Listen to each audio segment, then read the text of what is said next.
Good evening, friends. Welcome to this session on self-awareness. Today, I will be, accompanied by Subhashini Suri. She is an OD consultant and she's also a leadership coach. Has 10 years of experience working in this area of organization development.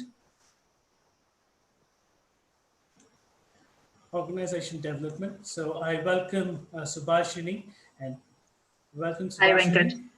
Hello, Venkat. So happy to join you in this conversation with Raja sir. Thank you so much for this opportunity, and I really look forward to this conversation. Great, absolutely a pleasure having you here. And Thank you. guest for today is Mr. Raja Krishnamoorthy. It is a person who does not require introduction. He is well reputed and well known by everyone in the field of leadership development, organization development, an accomplished actor, scriptwriter, cartoonist, and director. We all know him as Bhim Rao, the father of Anil Kapoor and Nayak. He's been supporting many entrepreneurs and startups as a Nordic expert and leadership expert. He advises, CEOs and founders. Uh, Today, he is with us, and we are so obliged and honored to have him in this session where he would actually, talk about and make us a point about the self-awareness. Welcome, sir, and so good to have you here. And like always, it's a pleasure speaking to you. There's a lot of learning that we gain, uh, while we speak to you. So, Subhashini, I'll request you to take this forward from here. Yes. Thank you, Venkat. I'm super thrilled and really excited about this session, especially because the topic is so interesting, self-awareness. And I'll shoot my first question right away to Raja sir. Hello, sir. Good evening. Good evening, Subhashini. Such a joy to connect and talk to the two of you, and through that to all of the friends over there. And I think, Venkat, I must confess that I'm starting to enjoy this so much that this may be becoming a habit, and you may have to carry the burden of doing this session probably once in a month. Look forward to this. Go ahead, Subhashini. It's an honor and a pleasure, sir. I will actually now do that every month. I'll actually take that as a commitment now. Yeah, there is this concept in our philosophy. It's also there in Buddhism. Buddham Sharanam Gacchami, Sangam Sharanam Gacchami. So Sat Sangha. Sangam is coming together. Satsanga is coming together with goodness. So the whole concept of satsang happens in the Eastern philosophy. It happens in the Vedantic philosophy, in the Buddhist philosophy. And I think this is a beautiful satsanga. In fact, it's strange that I address one of the forums of they call it as it's an international group of what Masons. I'm forgetting the first part.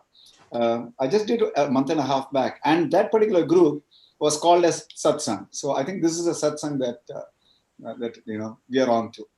All the best. Go ahead. Awesome. So I'll start with my first question. So earlier this week, when we were just beginning to plan this session, I was chatting with Venkat about this, about self-awareness, and very casually I asked him, do you think you are self-aware? And what's your response to that? And Venkat immediately came back with a response with his strengths, with his areas of development. When he approaches a certain work situation, he shared with me about his mindset. How does he go into something? And quickly he did a bit of an analysis about himself and shared it with me.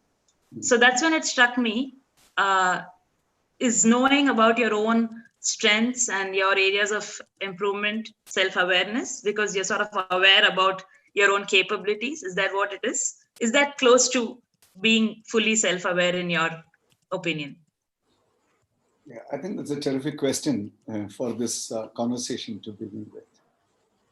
Um, this is an interesting question that you'll find coming up in many forums, especially in interview forums, where, the interviewer would typically ask a candidate as to, tell me more about yourself. And then, there'll be either a hint or a very clear asking of a question saying that. So tell me more about your, key strengths and weaknesses. So if you look at it carefully, terminology plays a very important role in our perspective building. Okay. So the self-assessment, which is assessing what are the things that work for me, which I call as my strengths, assessing what are the things that seem to challenge me, which oftentimes we call as the areas of improvement. Sometimes when we are a little more honest or a little more reflective, saying areas of weakness or, whatever. So this self-assessment is an exercise that most of us do, and we are wanting to do that. And there is a reason behind that, because throughout life, all right, we have been taught from our childhood, from the earliest of stage, to make an assessment of ourselves, assessment of capability. So the ability to do something in this whole world of what I call as the doing, therefore capability is an important part, competence is an important part. Not being able to do, not being able to achieve is associated with lack of capabilities or as challenges about you. And therefore to be aware of those limitations and therefore be able to overcome that becomes an important part. So therefore this whole world of self-assessment, kind of opens up. Now, the interesting thing is, even there, you could, begin with, probably complete blindness, your own self, and then partial recognition and, kind of knowing of your strengths, weaknesses, to, let's say, significant, kind of knowing of your strengths and weaknesses, and then using a whole lot of tools. And, the tools are dime a dozen available for the assessment purposes. I mean, there are so many branded names. I don't want to, kind of particularly talk about that. Whether it is about propensities, whether it is about characteristics, whether it is about capabilities, whether it's about sheer competencies, you got assessment tools. Therefore, you do a self-assessment test and you get some result. That's one part of it. Then in terms of feedback sessions, typically like in organizations, there are, feedback session, performance assessment feedback session. That annual ritual / tamasha / compulsory event that happens in most organizations. So, all right, I know that you're expecting a growth and promotion, but I have to tell you that you're not still ready. I need to give you a feedback about your, So the whole idea of giving a feedback to a person, which therefore helps him to understand himself. So I want you to understand yourself much better is a good intention. But what gets shared typically, by and large, is about, again, an assessment of capabilities. I'm saying that's a good beginning, but that's not self-awareness by itself completely. It's a nice part of the beginning of self-awareness. Self-assessment as a process is a nice part of this journey of self-awareness. Okay, so I think that's a good thing, because at least then, what do I do about that? Therefore, what are the actions that I take towards that?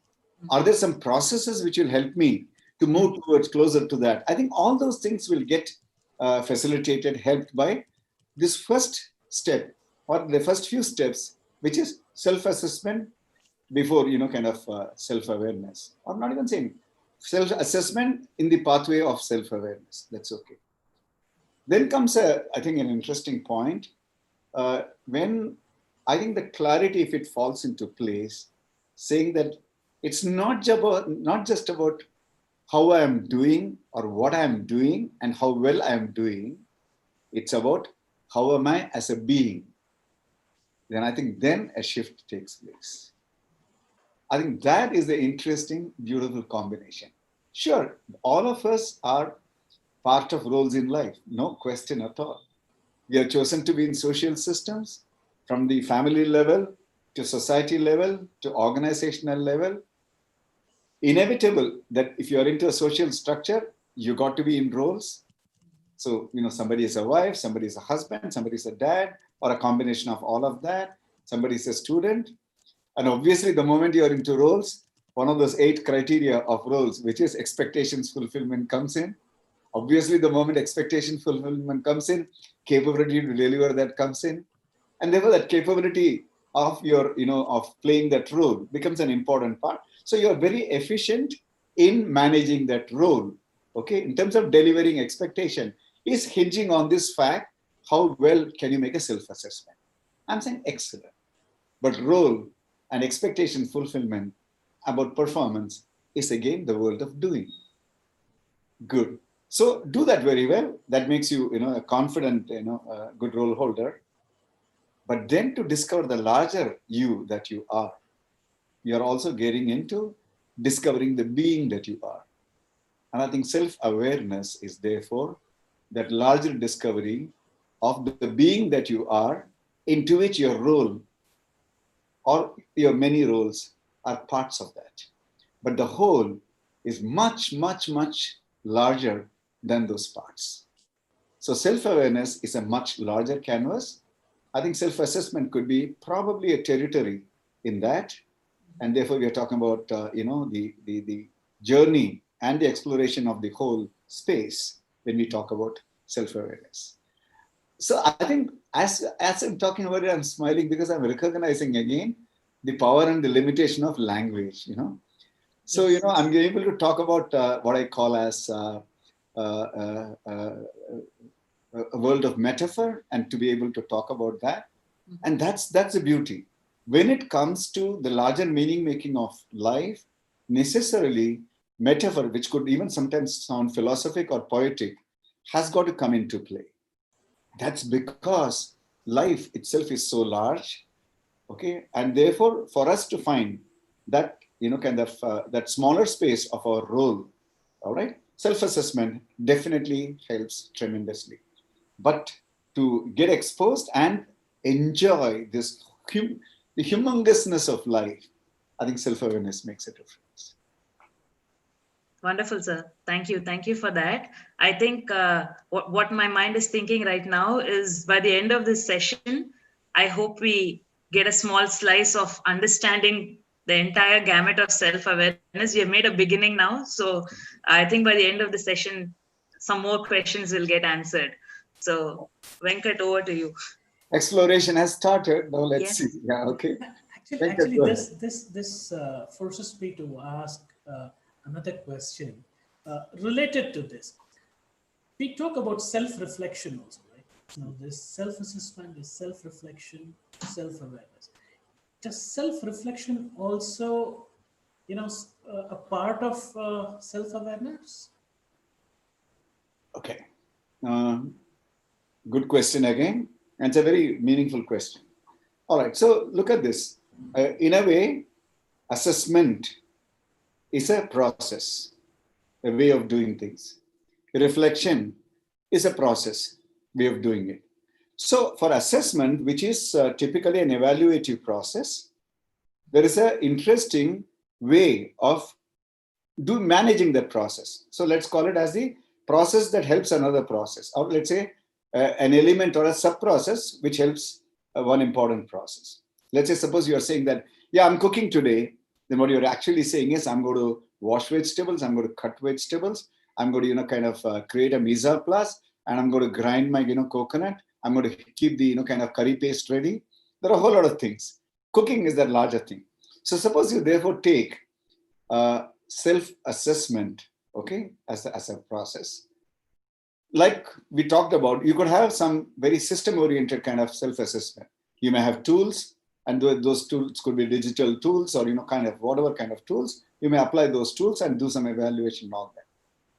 Reflection is again a beautiful process that helps you to either do self-assessment, and it is also, by the way, an important part of awareness building.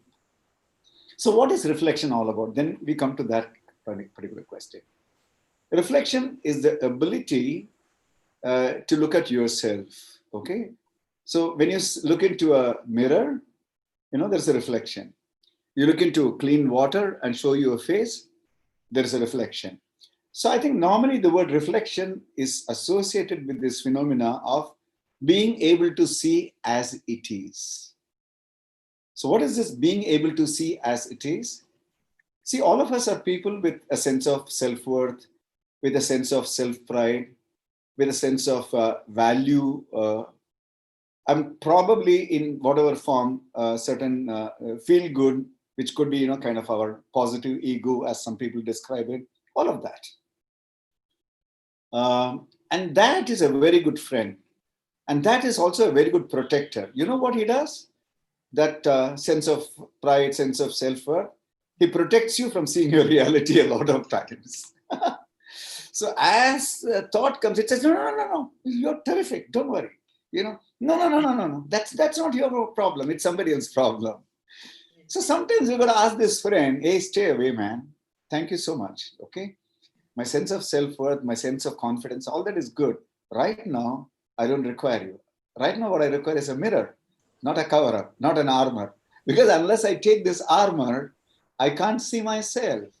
But thank you so much. When I go to a battle, I'll take you, but stay on the side and look into the mirror and say, hey, can I really see myself? So reflection is a very beautiful process where we become naked to ourselves.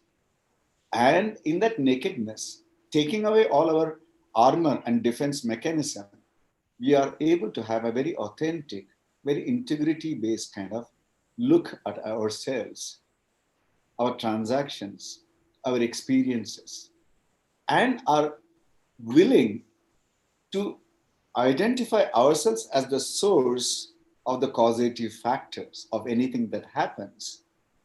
What is it that I brought to the situation? What is it that I caused?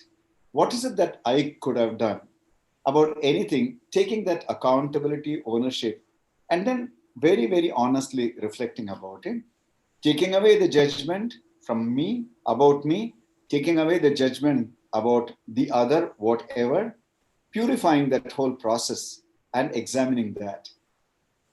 Whether it's a process, whether it's a person, yourself, whatever, all right? That no holds barred, looking, reflecting, looking at the mirror, looking at the pure water, that would be reflection.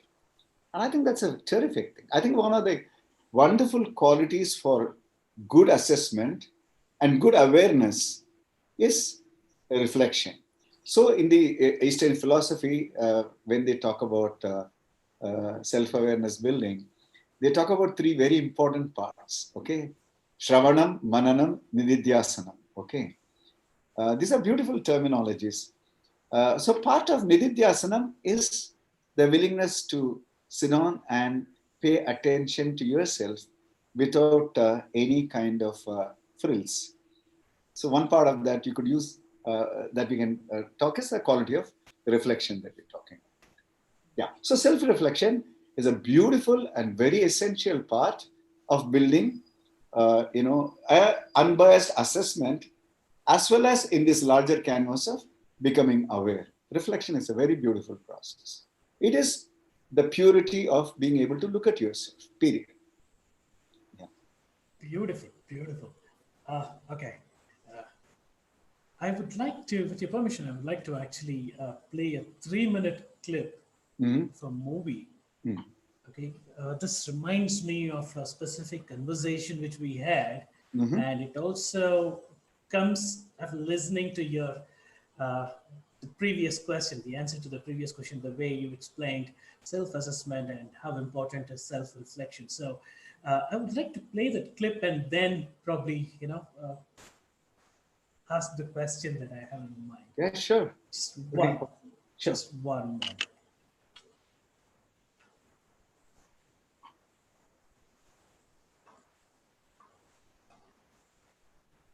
Pain, caring for them, listening to them, applying a cold cloth until a fever breaks. If this is practicing medicine, if this is treating a patient, then I am guilty as charged, sir. Did you consider the ramifications of your actions? What if one of your patients had died? What's wrong with death, sir? What are we so mortally afraid of? Why can't we treat death with a certain amount of humanity and dignity and decency and, God forbid, maybe even humor? Death is not the enemy, gentlemen. If we're going to disease, let's fight one of the most terrible diseases of all, indifference. Now I've sat in your schools and heard people lecture on transference and professional distance. Transference is inevitable, sir. Every human being has an impact on another. Why do we want that in a patient-doctor relationship? That's why I've listened to your teachings and I believe they're wrong. A doctor's mission should be not just to prevent death, but also to improve the quality of life. That's why you treat a disease, you win, you lose. You treat a person, I guarantee you'll win no matter what the outcome. Now here today, this room is full of medical students. Don't let them anesthetize you. Don't let them numb you out to the miracle of life. Always live in awe of the glorious mechanism of the human body. Let that be the focus of your studies and not a quest for grades, which will give you no idea what kind of doctor you will become. Mr. Adams, please turn. Don't wait till you're on the ward to get your humanity back. Start your interviewing skills now. Start talking to strangers. Talk to your friends. Talk to wrong numbers. Talk to everyone. Mr. Adams. And cultivate friendships with those amazing people standing in the back of the room. Nurses that can teach you. They've been with people every day. They wade through blood and shit. They have a wealth of knowledge to share with you. And so do the professors you respect.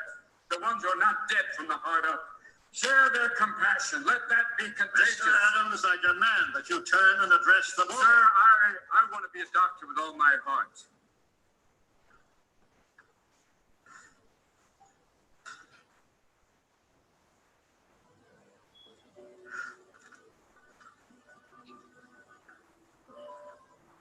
I wanted to become a doctor so I could serve others. And because of that, I've lost everything. But I've also gained everything. I've shared the lives of patients and staff members at the hospital. I've laughed with them. I've cried with them. This is what I want to do with my life. And as God is my witness, no matter what your decision today, sir, I will still become the best damn doctor the world has ever seen. Now, you have the ability to prevent me from graduating. You can keep me from getting the title and the white coat. But you can't control my spirit, gentlemen. You can't keep me from learning. You can't keep me from studying. So you have a choice. You can have me as a professional colleague, passionate, or you can have me as an outspoken outsider, still adamant. By the way, I'll probably still be viewed as a thorn. But I promise you one thing. I'm a thorn that will not go away. Is that all? I hope not, sir. We'll adjourn briefly.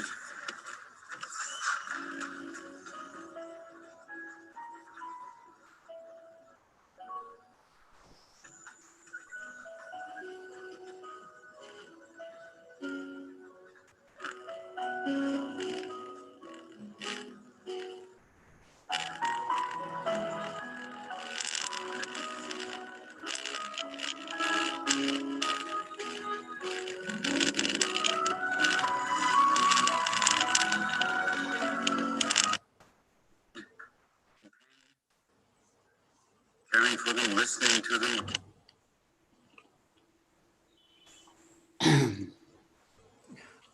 This is the clipping I wanted to show from the movie Patch Adams, where the artist Robin Williams is well known for his amazing acting skills in many movies. But this specific clipping, I like it so very much because it actually displays a lot of qualities with respect to societal awareness and serving and humanity-based serving mentality. And the way he actually explains and briefs what he wants to be, I want to be a doctor, whether you graduate me, whether you accept me or not, but this is what I'm going to continue doing. Now, I remember in one of our conversations, normally when we introduce ourselves in a professional gathering or in a meeting, we tend to introduce ourselves as this is so and so, as so and so from so and so university. Now, in my case, I'm probably introduce. I'm Venkat and I'm an OD consultant and I want to be a leadership coach and I'm from IBS Hyderabad in my organization development and human resource management. But I remember in one of our conversation, you specifically mentioned we need to detach ourselves from the social status and the formal designations and move beyond the objective reality so that we tend to be opening up and build and learn from there. Could I request you to elaborate on that point, keeping your previous answers on self-reflection? I think so. In the first place, Venkat, I'm amazed that you brought this clipping for this session, for this. You know, it melts the heart. It can actually make the eyes moist. It's that beautiful sequence that you brought in. And what I'm amazed is about its complete relevance to what we spoke just a few minutes back when Subhashini began with that question about assessment. So here is a panel of people who are sitting on the bench of assessment and are saying that do your qualifications and competencies fit into the normal formal assessment of being a doctor? Are you a doctor? Such a terrific thing. So they have clarity in their mind about something called a role, and doctor is a role. Hey, here you are seeming to be either doing or claiming to be providing the services provided by a role called doctor, but that seems to be a non-acceptable thing, because if it's a role and competencies, then there are institutions and authorities who are authorized to legitimize, certify that you have that. Do you have that? So the whole drama is this question of structures and systems of society which validate competency capabilities of roles. And from that, you know, kind of a platform and premise, a set of people are asking someone who probably is a non-role, and he says beautifully, I'm human. It's humanity that I'm talking about. It is capability that you're talking about. What are we talking about? I don't think you could have chosen a more beautiful, you know, kind of clipping than this to just talk about the same thing that we, you know, kind of. So they're talking about an assessment process. Have you gone through that? Do you have that? And he's saying, what are you talking about? Where is the question of assessment? Therefore he talks about, you know, to me, it's about creating a quality of life. It's about treating someone. And the moment you're using the word treating someone, what he's talking about is treating someone as a human being to another human being. And you know what is treating a human being as another human being, all that it means? You know, we use the word empathy or, you know, whatever that. It is sheer engagement with the other human being, period. And the word engagement is beautiful by itself. Engagement is to create a connect. That's it. You engage a gear. You connect something so that it shifts into a particular kind of speed mode. You engage to a girl or to a boy, which means the distance between two people is broken and the formal acceptance that they are together. Engagement is togetherness. The counterpoint, the opposite of that in roles is evaluation. Let's get this funda in place. It's engagement versus evaluation. But so funny in this world today, as much as before marriage engagement takes place, before engagement, a lot of evaluation takes place. Okay, a whole lot of evaluation. Okay, how tall you are, how strong you are, how studied you are, how educated you are, how rich you are, you know, how, you know, kind of modern you are. A whole lot of, you know, evaluations. And then after all those evaluations are crossed, probably then the possibility of engagement. So you take away all these, you know, kind of norms and standards of a role. What you're left with is the beautiful thing that, you know, Robin Williams talks about. You strip, and then you're just a human, which is the other thing that you are talking about. What happens to us, and in our, you know, kind of, again, the Eastern philosophy, in a manner of speaking, the word ego is addressed by a word called ahamkar. Again, that has got two parts. Aham is I or myself. Kar, sense of I. Okay. So that's such an interesting thing. Or the sense of I. So normally when you say I, what do you mean by I? About myself. So there is this Self-identification. Okay, so the I stands for self-identification. Self-awareness is beyond any identification. Look at the interesting thing. The I stands for identification, and the identification is typically with roles. The first identification begins with the name. So who are you? I'm Raja Krishnamoorthy. Okay. None of us say, my name is Raja Krishnamoorthy. My name is Subhashini. My name is Venkat. Because that's what you are. Because sometimes you're saying I'm angry. Sometimes you're saying that I'm really upset. Sometimes you're saying I'm thrilled. And then you're also saying I'm Venkat. Which one are you really? Okay.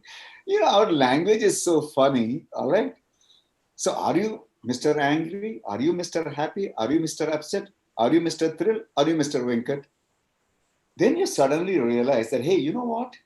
There are things that are given to me. My parents gave me a name, which means name is something that I received, I got. I have, therefore, a name. Then you suddenly realize that, yeah, I'm an MBA. Are you an MBA? Or do you have an MBA degree? Oh, that's right. I have a degree called MBA. Right? I'm Senior Vice President Operations. Is it? Are you Senior Vice President Operations or you have a position? Yeah, that's right. I have a position. So I have a name. I'm the third son. You're a third son, or you in the family structure were the third one who was born. And therefore you have a linearity-wise a position. Oh, I have a position. Now suddenly you start saying, you know what? For the so many things that I have, but you know, I'm confused now. You are confused, or you're saying that I have now a lack of clarity? Oh my God, now I realize. That means in terms of language usage, many things which I have taken, which I have come to possess, I completely mix it up with myself and make it so much an integral part of me that I start saying that I'm Venkat, I am angry, I'm an MBA, I'm Senior Vice President, I am a husband, but the truth is, I'm a human being, but I have so many of these attachments to me. And in every one of those attachments, I've got a very clear possibility of being evaluated as to whether it is adequate or not adequate. Because did I pass my MBA exam? Then I'm an adequate MBA. Did I really cross my probation period and get confirmed in my job? Then I'm an adequate vice president. Did my wife run away from me after 6 months, or she continues to be in a relationship of marriage for 6 years? Then I'm adequately an husband. So you have a whole lot of world of criteria, other than probably your name. But there are, of course, people who say, I hate my name, but I can't do anything about it. All right. But people can change names. You can go to the government gazette and you can change your name. You can't change yourself. All right. Fantastic. So it's such a simple thing. If I know that there's a difference between what I acquire in life as a result of what I have, and that who am I, that core entity which receives all of this and loses many of this, adds on many of this, kind of discounts many of this, because this will keep changing. That is the truth. I'm Venkat is the truth all the time in terms of my name, all right? But Venkat the baby, Venkat the small boy, Venkat the kind of adolescent, Venkat the youth, Venkat the adult, Venkat the husband, Venkat the father, all those Venkats were different, okay, in the passage of time, all right? But in terms of sheer identity as to who this creature is, we call you Venkat, or you call me Raja, or we call her Subhashini. So the difference between many things that we have, I have a name, I have a role, I have a relationship, I have a qualification, I have a position. This world of haves will keep happening all the time. And what I have, one day I will not have, for sure. It is possible. What I get, I can lose. But there's something which will never be lost, which is the recipient, me, the self. Self will have all these objective realities coming to me, because these are all objective realities. Absolutely. Because roles are part of the structure, my education is part of a system, all this will keep coming. And they will keep changing. An MBA 20 years back is not the same MBA today. All right. Why? Even a husband 20 years back is not the same husband today in terms of definitions. All right. Because, if suppose you take the Indian society, maybe 30 years back, separation was a taboo. All right. In the Western society, it was pretty okay. A lot. I mean, I'm not, kind of making any quick analysis, but far easily accepted. There was no difficulty from the emperors and the kings to the commoners. Separation was an easy thing. But in India, in the Indian culture or whatever, at least about 30, 40 years back, it was commitment of a different kind. All right. And whatever reasons, right or wrong reasons. But today, well, it's different, which means all these things which can change, which can modify, that changing realities, therefore, those objective realities are bound to change. So interestingly, what we realize is there is a difference between who I am in terms of my core and all that I pick up in life. And we have been conditioned by and large to believe that what we have been given, gifted, and what we have is predominantly the most important part of what we are, who we are. And therefore, to the question of who you are, we land up answering with the question, what I have. That is the phenomena that you're talking about. And this, what I have, is called in our culture as ahamkar, because you are talking about minus, which is about what I have. And by the way, ahankar, in a simple terminology, is called the ego. So the ability to detach your ego and then make yourself that clearer one without the attachments of whatever that you have. That clearing part, which helps you, therefore, to see the clear reflection, that is the purifying the vision process. And that purified vision, by the way, is called awareness. My God, it's so very clear now. I think, oh my God, most of us, we get so fascinated and we actually talk with great pride, I am so and so. But now it's so clear that it's not I am so and so. That is going to change eventually. What you are is what is within you. Beautiful. Fantastic. Thank you. Subhashni, over to you. I think I need to come out of this zone now after hearing that. Did I put you in a fix or something? Not a fix, a lot of thought-provoking points, actually.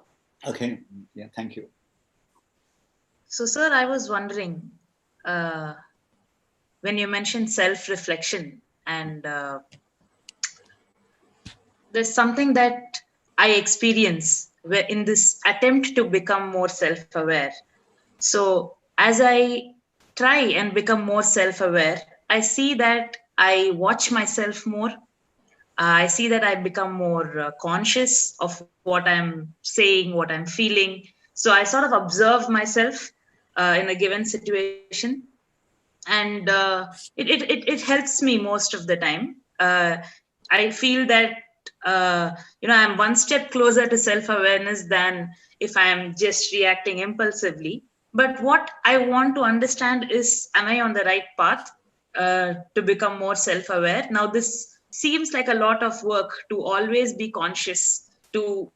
It seems like something that might get easier over a period of time, but right now, it seems like a lot of work to me. It seems like being alert all the time.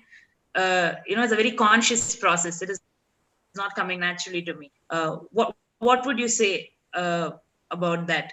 Mm-hmm. Okay. So there are, kind of couple of very important things that you're, kind of bringing into this discussion. I'm so happy that these thoughts are getting, kind of coming up. So this word is, I'm conscious that you talked about. Okay. And you talked about, a lot of work, and, whether, one can be a lot more, in that state, not more in that zone, Yeah. That's the other question that you asked. Again, like I said, language is an amazing thing that it helps us to understand. A language also, because it's a tool, it has its limitation. For example, the term consciousness. Imagine a situation, and you've gone to your best friend's marriage or engagement or birthday, and somebody says, "Hey, let's do a click," and then somebody gives a camera, and then you pinch your friend and say, "Don't be so self-conscious, man. Take it easy." Doesn't that happen? Sure, yeah. So what is that self-consciousness? It has almost a negative kind of a terminology, right? In that context, which means you're preoccupied with yourself, and as a result, you're so kind of narcissist, you're so worried, or there seems to be something which is tensing you up, and that tension is being seen. Don't be so self-conscious. This is the challenge of language, because the term by itself is so innocent, so pure, okay? But in terms of the world of usage, we have already converted that into a bit of a tool which gives you a negative indication. So I'm saying first, let go of that, okay? Because consciousness is an awesome reality, fundamental reality. Therefore, science talks about universal consciousness, cosmic consciousness. Philosophy talks about universal consciousness, cosmic consciousness. And therefore, if science and philosophy in some way are talking about that, I think one of those rare things where the world of analytical thinking and the world of what you may call a subjective reality are coming close and saying hello to each other and joining hands. I think consciousness is a phenomenal thing. So what is that? What is that? I would say, for our convenience, let's pick up a very simple understanding. Consciousness is to be alive and aware, period. Consciousness is to be alive and aware. Obviously, awareness precedes aliveness, because if you're not alive, you can't be. So extremely alive and extremely aware. Okay.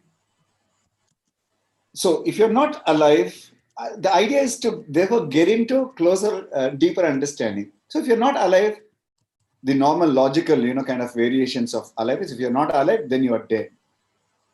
Then what you're dead means you are not in a position to be able to perceive and experience a whole lot of things. That obviously means that. Which means if you're not alive, many parts of your perception capabilities are kind of shut down or closed or masked or blinded. Okay. Therefore, aliveness from this terminology of consciousness means none of the defenses, shields, coverings, limitations that blind you exist, and they are all removed, and therefore there is pure observing. Okay. Okay. So such a beautiful thing. So pure observing of what? Pure observing of what? The fact that pure observing is taking place, that means there is an, into inverted commas, a process, an activity taking place. And what is activity or a process? Display of aliveness is equal to activity. We are really working with language and playing with words as we take every cautious step. Do you realize that? What is aliveness? Is a display of, okay, life existing through an activity. Okay. And if that activity has no normal nomenclature, saying that I'm eating, I'm talking, I'm sleeping, okay, I'm playing, I'm doing, e-learning. Suppose you take away all of that activity which we have known, but if you're still active, then what is the terminology that we'll use? You are simply alive. And because you're simply alive, okay, and not doing anything, you're simply alive to the truth of your liveliness. Not a percentage, iota of a percentage of your energy of being alive is going into anything else, correct? That's pure aliveness with all the potential vibrancy, and that is pure consciousness. The simultaneous state of being alive and being conscious about everything potentially at that point of time, or being available for that intensity of knowing, that is pure consciousness. So in that that phenomenal, kind of availability, the possibility of looking at things as they are, and so many things as they are, all right, without any restriction, that possibility becomes very, very high. And therefore, that level of consciousness, it's a beautiful terminology. Therefore, deep consciousness of yourself or by yourself, okay, or in yourself. Look at the interesting thing. Of yourself, by yourself, in yourself, none of them matter. You know why?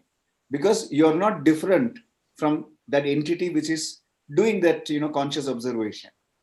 Because only when there's a distance, there's a that and here is a I. There is a question of, that one did it, okay? There is a separation.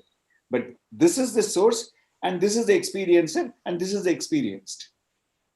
Such a beautiful thing. So there is nothing different from this. When there is nothing different from this, it is called the self. This water bottle is different from me. Subhashini is different from me. The laptop is different from me. I am not different from myself. So this ability to be observing something which is not different from this observer is the self, and the process by which this deep, unfettered, unlimited, clean observation can take place is consciousness put together. That is the height of self-consciousness, and for the sake of convenience, we'll use the terminology self-awareness. Wow. Oh my. This session is going somewhere else. No, I think I don't know. God guides many things. Like Robin Williams said, when in this terminal, and even the terminology God, every time I get into this reflection and conversation, I recognize the serious limitation of any language. Because then the question of the objective intellectual discussion of who is God, what is God, and all that comes. And then, then we get into a different zone. To me, it's a very simple thing. Whosoever believes about God is talking about that immense super, energy, existence, reality, being, whatever, which is far, far more powerful than any human being that you can even bring into, kind of consideration. So there's that omnipotence of goodness you call it God. All right. And that's an interesting thing, because in self-awareness, the Eastern philosophy says that you'll realize that you are the God particle. In Islam, they say you and the whole world is created from the same Atman, from the God particle. In Christianity, they say, all right, God made man in his own kind of reflection. And in Hindu philosophy, they say, Aham Brahmasmi, Tat Svamasi, thou art that. So strange that every philosophy recognizes that you are the God particle. And by definition of God, we know that the creative immense capability. So when Robin Williams talks about that, connect to the God and as a messenger of God, I think it's one of the most beautiful dialogues that I've heard. Because the difference between engagement and evaluation into roles that he talks about. So strip away all this, kind of a role-related, objective-related, kind of evaluations and trips, Subhashini, and get into what I call as this pure observing. And like I said, language gives us multiple options. So sometimes I think we need to use language only to take away, the unimportant and unnecessary things to come to the purer one. Yes. Leads for the pure awareness observation process, which is the beautiful self-awareness that we could have. Wonderful, sir. Thank you. Thank you for that. Well, okay. This actually reminds me of another question which I wanted to actually ask you. So we have different types of leadership, and we talk about different traits within the leadership, right? What do we mean by a self-aware leader? How does he look like, or how does he seem to be? What is the difference between regular leaders and a self-aware leader.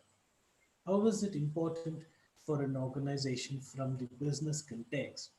How do we basically know that an individual is a leader, but he is more of a self-aware leader? Because if you Mhm. take some example and probably give us elaborate on this point, it will make it much easier for us to understand. Okay. So I'll pick up this question and look at its probably two parts. One is the example part that you talked about. But I think the more important part of this question is uh, how would you identify, or how would you recognize, let's say, a self-aware leader? That's a good question. Because I think it's an evolutionary process, okay? So as one, becomes more and more deeply reflective, as one becomes more and more undefensively, kind of examining, looking at oneself, more than examining, looking at oneself, as one becomes more and more comfortable with deep observation and, kind of recognition. Beautiful. These terminologies are also fantastic. Recognition. I have normal cognition, which is all role bound. Recognition is the re-looking at myself, and therefore it's a recognizing process. It's a very beautiful terminology. So when that happens, I think the most important thing that happens to you is that you are not defined by either your strengths or you are not limited by the so-called limitation. I think that's a beautiful thing that happens. You realize that both of them are such contextual, time bound, space bound, situation bound realities. That's it. And then there's a liberation that takes place within because you know that you're not limited by that. Yeah, I was angry. Yeah, I was angry in that situation, in that particular kind of a context. Now I realize how silly I was. And for you to be able to look at yourself and say, you have been such a, to use a bad language, you have been such an asshole in that situation, and you have a pretty comfortable. You're able to smile at yourself and say, "Oh God." Now, the moment you're able to realize that, you may even pick up the phone and call up that person and say, "You know what? I want to tell you, I really made a mess of it. I'm sorry," because your defenses just go away. Because you're able to make that very, very non-judgmental evaluation, first of all, about yourself. And the moment your evaluation and judgment goes, remember what we talked about. But the moment your evaluation compulsion goes, because any evaluation is subject to condition based on criteria. I'm using some words so quickly, you may miss it. I'm repeating that again. Every evaluation is based on some conditions, some criteria, some standards. Correct? Right. So now do you realize the power of the word unconditional love of a mother? That's Absolutely. it. Period. Because there is no precondition by which the mother is judging or evaluating the child. Right and wrong do not come into play. I think this beautiful quality of unconditionally accepting another human being happens, which is what Robin Williams was talking about. Where is a question of criteria? It's just about sharing your ability to be caring, period. That's it. So he talks about that. So the moment, and how can sharing, there is only one sharing in life. And that sharing is you are opening up your consciousness space, which is so immense. And there is a place for everybody. 1.3 billion of this universe can be there. I can accommodate. But in my role of being the husband, I can accommodate one person, my wife, period. Do you recognize the serious limitations of our life with roles? All right. So this beautiful thing happens, Venkat. All right. So the immensity of space, the immensity of spiritual space opens up. Now, the immensity of the spiritual space of the spiritual is the human spirit. Again, what he's talking about, the human spirit. The moment the human spirit, in beautiful Urdu Hindustani, insaniyat, wow, what a word, insaniyat. In Tamil, manidam. Oof, languages, poetic languages talk about it, insaniyat. Oof. I don't think I've heard a more equivalent, beautiful romantic, appealing word about humanity than insaniyat. It's all about insaniyat, just being human. There's no, kind of the limited compulsions and the competition of the doing. It's being human. So the moment that, because it's immense, it accommodates. Because it's immense, because of its sheer vastness, it brings your perspectives, it brings your outlook, it brings your mental, emotional, intellectual deployment to a much, much greater, more valuable intensity, quality. So what happens in the first place? Your sensitivity as a human being becomes phenomenal. So the first quality of higher self-awareness, and it's such a beautiful thing. I'm getting goosebumps even as I'm talking, is that this phenomenal human sensitivity that happens. Now, in human sensitivity, I think the most simple way of describing that is the ability to see me in you. Whatever I grant to myself as a human being, I'm granting to you from an emotional dimension. So that's sensitivity. Would I not be caring for myself? Is there any human being in the world who is saying that, no, I don't care about myself, I want to die the next minute? No, all of us. About future, about family, about my growth, about my achievement. It's all about me, me, me. We care so much, right? I think in sensitivity, what happens is, beyond all this, you care to the other human being as you care for yourself. That's a foundation. And sensitivity is not just about human beings. You become more sensitive. You recognize that beautiful plant is also an amazing partner of nature. The water flowing is part of nature. Animals are part of nature. So there is a basic sensitivity about this whole drama of creation. And you become such an engaging player in that. So sensitivity becomes so much better. So that's the first part of it. Then something else happens. Because once you're sensitive and in the world of aliveness, you got to be acting, right? Now you have immensity and you have sensitivity and you got to be acting, because it's through action that you are seen to be alive. You become so much proactive rather than reactive. Wow. Okay. Because of proactivity, the masala, the material is in you. Whereas reactivity is when something happens to you and then you respond. Like Stephen Covey talks in, the principle-centered leadership and 7 habits of highly effective people. There's a difference between reactivity and response. Okay? Between the provocation, trigger, and the reaction, if you take a pause, he calls that as the response reflection, which is very beautiful. So for when you are, when you are in touch with your immensity and you are extremely sensitive, you suddenly become so much empowered to be proactive. So sensitivity is one quality that comes up phenomenally that leads to you being more proactive. Okay, typically. Now look at these two combinations. So which means you don't need invitations, you don't need licenses, you don't need provocations, you don't need appointments. You own up. You have that sense of you're in a space, you're in a place, you're in a context, and you are owning up that context. I am the situation, like they say, no? Either you're part of the problem or you're part of the solution. That's a beautiful quotation many people talk about. I'm saying, yeah, you're either part of the problem or you're part of the solution, provided you are the situation. And that's the beauty. Tat Tvam Asi. I am the alive situation right now. That leads to one more quality, which is surplus mentality. Look at how nicely each one of these things, yeah.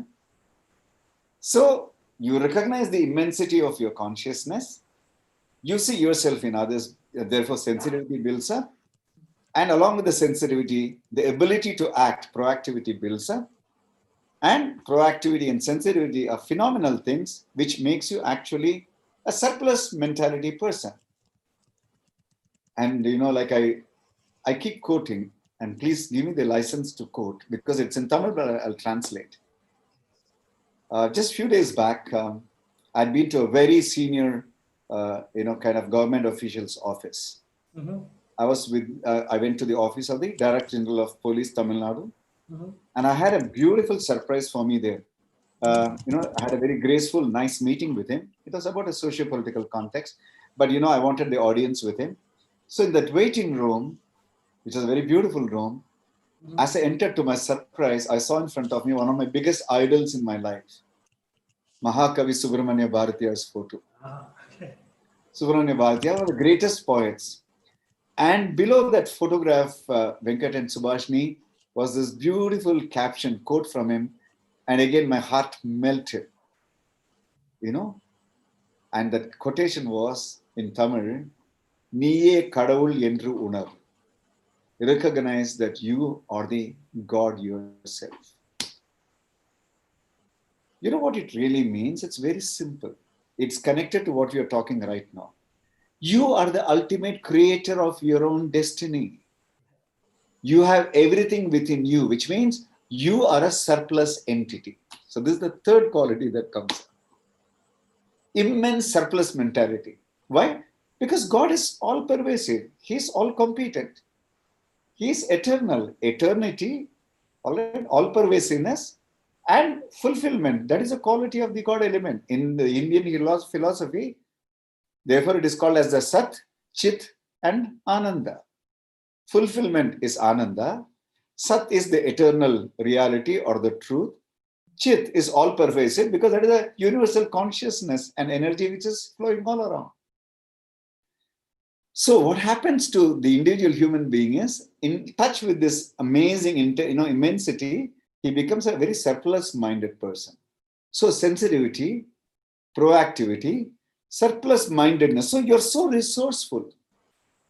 So Bharatiya, this great guy said, it does not matter, what you do in life, what role you have in life. So he said, Vallavar Vayyagam Kappavarenum. You could be the savior of the world. Alladu siru vazhappazha kadai vaithiruppaverenum. Or you could be a small trader carrying a basket of plantains and selling it on the street. It doesn't matter. Poyyagala thoril seide. With integrity, when you operate, Pirar potra valvor, and the world will admire you when you are with integrity. Yenganamam melor, you are an awesome, great person any which way. So the surplus mentality does not get determined by whether you're a small role in life or a big role in life, whether you're the grade 12 kind of an employee or whether you're the founder MD of the company. You are immensity, surplus mentality. And the most important thing, as a result of all this, you become extremely principle-centered in life. Now, this principle-centeredness, as much as Stephen Covey would talk about that, I would say sometimes language, again, has its challenges. I would use the Eastern philosophy, both in Buddhism and Hinduism. In Buddhism, it is the Dhamma, okay? Buddham Charanam Gacchami, Sangam Dharanam Gacchami, Dhammam Charanam Gacchami. And in Hinduism, in India, Bharatiya culture, it's called Dharma. That balancing factor which holds the whole universe together, life together, meaningful existence together, that principle is called Dharma. And the foundation of Dharma, very beautifully, is again based on treating everybody else with the same kind of values, beliefs as you would treat yourself, seeing yourself in the others, and being therefore righteous fairness into the individual. So these four characteristics, Venkat and Subhashni, stand out in a self-aware leader. Number one, sensitivity. Therefore, yes, for example, that's the reason why this goes just beyond what you may call as performance demanding roles or sharply performance demanding roles. For example, a corporate leader, he's supposed to produce business results, no question at all, at whatever level, from a supervisor till the chairman of the organization. But along with that, what you may call as a result-producing capability, if he is this conscious, self-aware person, then imagine how beautifully he will have the simultaneity of chasing the objective reality, the numbers, the targets, and yet building a culture which is very humane, which is very considerate, where people can enjoy, okay, a community of togetherness. And that team building is very qualitative. And if you ask me, I'm saying I have seen leaders of that kind. Far and few, in different levels, but there are leaders of that kind. I've seen this kind of leaders in bright young people at middle management level who I saw with self-awareness building up, shooting up like a meteor and going up to the corporate ladder, overtaking people 4 or 5 levels above them in a matter of few years. I've seen it happen at close quarters. I've seen this quality, of all people in where? In union leadership. I will never forget this incident of this union leadership, experience of this self-awareness in Hyderabad. Principal centeredness we are talking about, right? And here was this union leader, we were into a negotiation table, and you know how these negotiations can happen with union leaders. And this was a typical, he was a communist leader. And by the way, I have a lot of respect for many of these communist leaders, extremely principle-centered. I can remember from Comrade Dume in Andheri, Bombay, to K.M. Sundaram, to V.P. Chintan, to Narayan Rao, I'm talking about in Hyderabad. And as the negotiations were happening, the General Secretary of the Union, who was an employee, he kind of crossed the line. And he uttered something which was very insulting to the management. And as it hit the dialogue, the negotiation, and as we kind of got a jerk with that and said, what nonsense is happening? To our utter surprise, this leader, he got up. He got up and he looked at us and said, I apologize first. No preliminary statements to anybody. No telling his team of people that, look, hold on, I'm going to talk. Nothing. He just got up and said, first, let me apologize. And he said, this is not on. This is not becoming of a team that I choose to represent. Then he turns at his team to that general secretary and says, you have no business to do what you did just now. If I'm chosen as your leader, as your president, I would have expected you to even at least consult me before you could have uttered what you uttered, which you have not done. And by doing that, you have brought disrepute and doubt to my credibility. And that is not acceptable. I walk out of this situation just right now if you do not apologize to the management. And he stood up and he apologized. And after he did that, he said, that's fine. Don't repeat that again. Then he said, sorry, sir. Is it okay if we can continue? Principle-centeredness. All right. I've seen it. So if you ask me, have you seen it in people? I've seen it in people. You have seen it in people with whom you have worked, interacted. I would easily talk about half a dozen people. Since they are names and they are specific, maybe this forum doesn't give us that complete opportunity. I have also felt and experienced that in people who are distant. Nelson Mandela. Wow. Mahatma Gandhi, of course, universally known, but in Nelson Mandela, a person who for decades sat in that 6x6 kind of a room with a small little, kind of a hole to look at a bit of sunshine that can come. And with that intense limitation, physical limitation, limitation of exposure, limitation of experience, limitation of any goodness of life, imprisonment, when he comes out, he has the capacity to accommodate the whole world without any bitterness. What selfless mentality, my God. So those are the qualities, Venkat. Proactivity, sensitivity, principle-centeredness, and immense surplus mentality.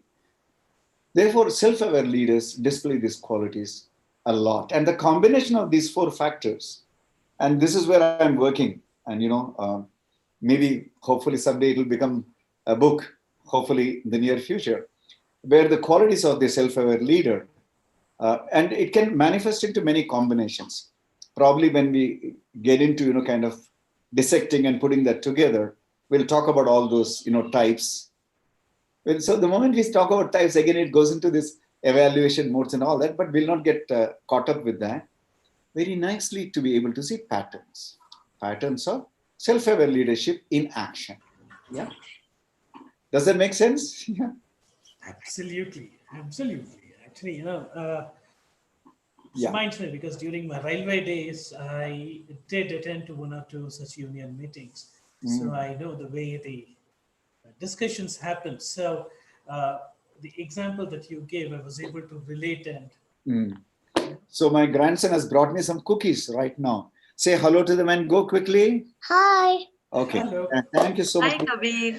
Hey, Kabir, say hi to Shubha Chini. Who's that? Hi. Say Shubha. Hi, how are you?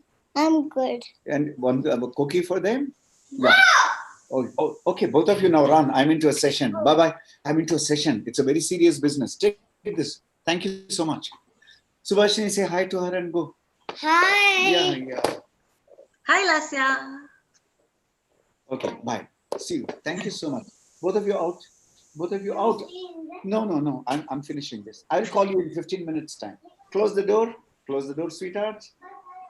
I love you guys. Thank you. Close it properly. Okay, that's fine. Sorry for the interruption. No, not at all. Absolutely understandable. Unfortunately, both of them are so surplus minded, they come and give me all this. I was just about to say. Yeah, which is good. Amazing. I was actually looking at the comments if we have any questions. Okay. But I don't think we have specific questions from the audience. Okay. Subhashini, you have any specific points to be made? I think we have, as usual, we have passed the time. It was supposed to be for 1 hour. We have moved, but it's an amazing session. I think we can continue like this. But as Sir was actually mentioning about a monthly session, I would like to take this as an opportunity to request him to confirm one more date in the coming month where we might want to talk about the consciousness in detail, because I can still, recollect the answer, the points that he had explained now. Of course, your question on consciousness. I think it makes a lot of sense for us to have an elaborated session on it. Venkat, it makes sense. When I reflect on that, I realize that all of us, or most of us, constantly explore our life and our growth from two questions. One is a set of how questions, and one is a set of what questions. And I think the world is extremely fascinated and riding on how questions. How to be a good cook, how to be a good student, how to be a good manager, how to be a good leader, how to be a good husband. How to be is the biggest trip of life, to take on all the roles. How to be a good political leader, how to be a citizen. How is required in the world? Because how teaches the methodology of becoming. The what part is a clarifying kind of question. What is it about? Okay. The world has got a bit of impatience about the what. So if you dwell too much on the what, they say that's okay. Too much of intellectual, whatever. If they are decent, they'll say too much of intellectual discussion. But if you are impatient, they'll say too much of intellectual bullshit. Okay, let's cut it out. But how can we practice that? Okay. So this will all the time be there. Fortunately or unfortunately, I'm so much more of the what person than the how person. But I always recognize the importance of the how part of it. Okay. I think it will be fair, as much as it will be, like you said, time-wise kind of challenge. But if we are talking about self-awareness, and if we are in touch with, therefore, the reality of self-awareness, then I think we need to be surplus-minded enough to know that nothing is going to limit us from exploring these concepts deeply and as much as required. So I'm saying more sessions. So obviously, if that's what it calls for, so I think the ability to respond to the call of life is the foundation of self-awareness. Wow. That's beautiful, man. That's beautiful. Pulin, where are you? Pulin, where are you? Pulin, my guru. I can feel him right now. Pulin talks about the call of life. He will all the time talk about the call of life. Wow. So if the call of life, okay, is placing a demand on us to spend more time on that, why would we not do that? So we'll take it up. No question. Fantastic. Fantastic. Thank you. Thank you. I think it's time. I would request you both to be online. So, but for the audience, thanks a lot for joining us at this session. And let me, also take this opportunity to announce that we are planning to, between myself and Subhashini and, two of my other team members, Ajiba and Pavya, between four of us, we would probably come out with a couple of more sessions in the coming months, specifically dwelling and deep diving into this concept of transformational leadership as well as self-awareness in different pointers like consciousness. And we would like to actually have in-depth conversation with Kitty sir and learn a lot in those terms. And I'm sure it's going to be of great benefit from the learning aspect and also building our self-awareness aspect of it. So the sessions and the schedules, we would announce it through various platforms, be it on Twitter, LinkedIn, Facebook. Venkat, I want to check with you, the current participants from your team also. Would they have any questions to ask or anything to even share in terms of what did they feel and experience in this session? I will have to check because they have not logged into the Okay, Zoom. all right, that's it. I will check. In fact, Ajiba had to actually leave the session in between. So she is asking me if there is a recording, and I said yes, we will, because she has become a super fan of yours post that meeting. So it's a very mutual feeling. Okay. there's some, kind of a get together of prayer time. So she wanted to actually Sure. 6:30. Right. But I'll check it out. If there is anything, I would certainly ask them to share your email ID and we can actually get onto a Zoom call where I would also introduce my team members and we can have a chat. Yep. Thank you, friends. Thanks a lot for participating in this and looking forward to more such sessions. Thank you. Thank you so much, Venkat. And thank you, Subhashini. Thank you, sir. I hope that you guys enjoyed it and I just loved it. Yeah. Yes.